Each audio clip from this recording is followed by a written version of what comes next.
नमस्कार जय जगन्नाथ आपण समस्त को मो चैनल को स्वागत आशा करछि आपण समस्ते भलरे थिबे। मो साग भजा बनैबी खड़ा साग भजा से मु बारी को आसी खड़ा साग नबा पई साग सब तोली नौची साग भाजिया पई मु एबे एति साग तोली नेची।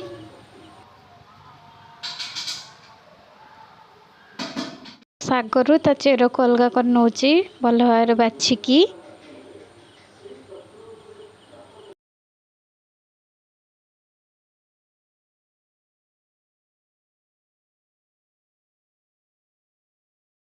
मुझे सबू सागर चेर को काटी नौची। सागटा बहुत टेस्ट लगे कहीं बिल्कुल भी सार दिखाई साग को भल भाव बछा सरला मुझे धोई नौची भल भाव कहीं मूल सब माटी लगी बहुत सारा।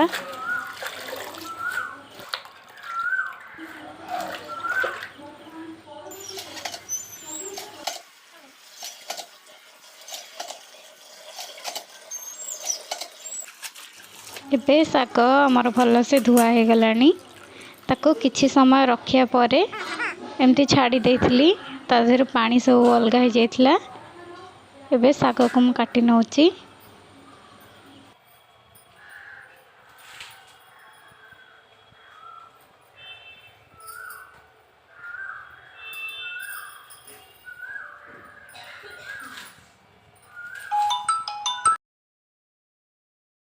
कढ़ई गरम होला परे मु कढ़ई रे तेल नहीं होची मुठी मस्टर्ड ऑयल नहीं सागर मस्टर्ड ऑयल टा टिके भल लगे।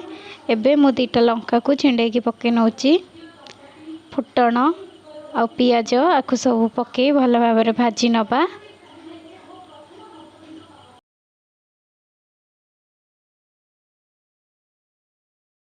पियाज आमर हो गलानी से मु जो साग को काटिकी रखी थी ताको भल भाव देदेवी सबू जाक साग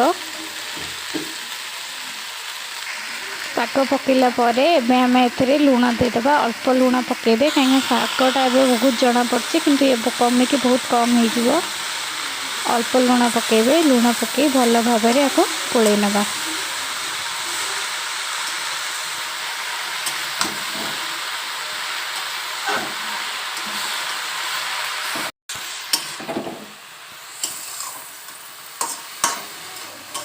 एबे साग भल भाव मिसी गलानी एबे तादिरु पानी बाहर बे गैस रा फ्लेम हाई रखी दबा से मो मीडियम रखी थी देखि पारथिबे।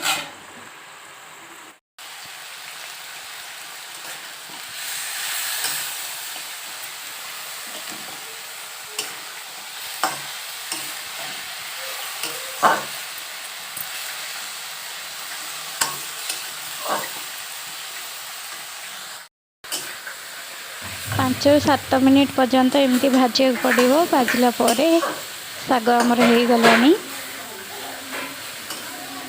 साग बहुत कम टाइम रे हो जाए। जदि आपन वीडियो भल लगे लाइक शेयर और सब्सक्राइब करेंगे।